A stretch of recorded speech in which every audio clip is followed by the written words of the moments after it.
ಮಂಗಳೂರಿನ KC road bank ದರೋಡೆ ಪ್ರಕರಣದ ಆರೋಪಿಗಳು ಸ್ಥಳ ಮಹಜರು ವೇಳೆ ತಪ್ಪಿಸಿಕೊಳ್ಳೋಕೆ ಪ್ರಯತ್ನ. ಆರೋಪಿ ಕಣ್ಣನ್ ಮಣಿ ಮೇಲೆ ಪೊಲೀಸರಿಂದ ಗುಂಡಿನ ದಾಳಿ.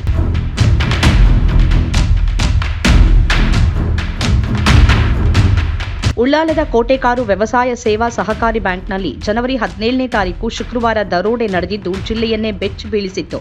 ಮುಖ್ಯಮಂತ್ರಿ ಸಿದ್ದರಾಮಯ್ಯ ಮಂಗಳೂರಿನಲ್ಲಿ ಇರುವಾಗಲೇ ಈ ದರೋಡೆ ನಡೆದಿದ್ದು ಭಾರೀ ಸುದ್ದಿಯಾಗಿತ್ತು. ಪ್ರಕರಣವನ್ನು ಗಂಭೀರವಾಗಿ ಪರಿಗಣಿಸಿದ ಮಂಗಳೂರು ಪೊಲೀಸ್ ಕೂಡಲೇ ತನಿಖೆ ಆರಂಭಿಸಿ 48 ಗಂಟೆಯ ಒಳಗೆ ಪ್ರಮುಖ 3 ಆರೋಪಿಗಳನ್ನು ಬಂಧಿಸುವಲ್ಲಿ ಯಶಸ್ವಿಯಾಗಿದ್ರು. ಈ ಬಗ್ಗೆ ಮಂಗಳೂರು ಪೊಲೀಸ್ ಆಯುಕ್ತರು ಮಾಧ್ಯಮಗಳಲ್ಲಿ ಹೇಳಿಕೆ ಕೊಟ್ಟಿದ್ರು. ಕಾರೊಂದರಲ್ಲಿ ಬಂದ 5 ಮುಸುಕುಧಾರಿಗಳ ತಂಡ ಬ್ಯಾಂಕ್ ಸಿಬ್ಬಂದಿಗೆ ಬಂದೂಕು ಮತ್ತು ತಲವಾರು ತೋರಿಸಿ ಬೆದರಿಸಿ ಈ ದರೋಡೆಯನ್ನು ನಡೆಸಿದ್ರು. ಗೋಣಿ ತುಂಬಾ ಹಣ, ಚಿನ್ನ ದೋಚಿ ಪರಾರಿಯಾಗಿದ್ರು.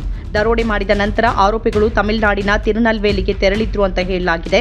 ಬಂಧಿತರಿಂದ ತಲ್ವಾರ್, 2 ಪಿಸ್ತೂಲ್ ಹಾಗೂ ಇತರ ಸೊತ್ತುಗಳನ್ನು ಜಪ್ತಿ ಮಾಡಲಾಗಿದೆ ಅಂತ ಪೊಲೀಸ್ ಕಮಿಷನರ್ ಅನುಪಮ್ ಅಗರ್ವಾಲ್ ತಿಳಿಸಿದ್ದಾರೆ.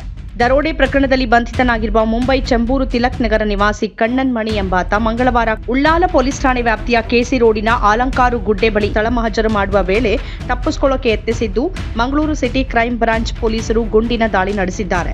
ಉಳ್ಳಾಲ ಪೊಲೀಸ್ ಠಾಣೆ ವ್ಯಾಪ್ತಿಯ ಕೆಸಿ ರೋಡಿನ ಆಲಂಕಾರು ಗುಡ್ಡೆ ಬಳಿ ಈ ಘಟನೆ ನಡೆದಿದ್ದು ಸ್ಥಳ ಮಹಜರು ಮಾಡುವ ವೇಳೆ ತಪ್ಪಿಸಿಕೊಳ್ಳೋಕೆ ಕಣ್ಣನ್ ಮಣಿ ಪ್ರಯತ್ನಿಸಿದ ಅಂತ ಪೊಲೀಸರು ತಿಳಿಸಿದ್ದಾರೆ.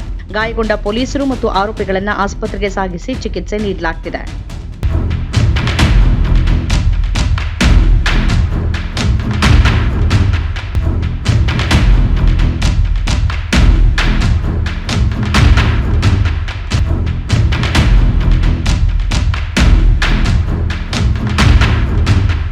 ನಮ್ಮ ಕಾರ್ಯಕ್ರಮಗಳನ್ನು ನೀವು ನೋಡ್ತಾ ಇದ್ರೆ ನಮ್ಮ ಚಾನೆಲ್ ಅನ್ನ ಸಬ್ಸ್ಕ್ರೈಬ್ ಮಾಡಿ, ಪಕ್ಕದ ಬೆಲ್ ಐಕಾನ್ ಒತ್ತಿ ನಮ್ಮನ್ನ ಬೆಂಬಲಿಸಿ.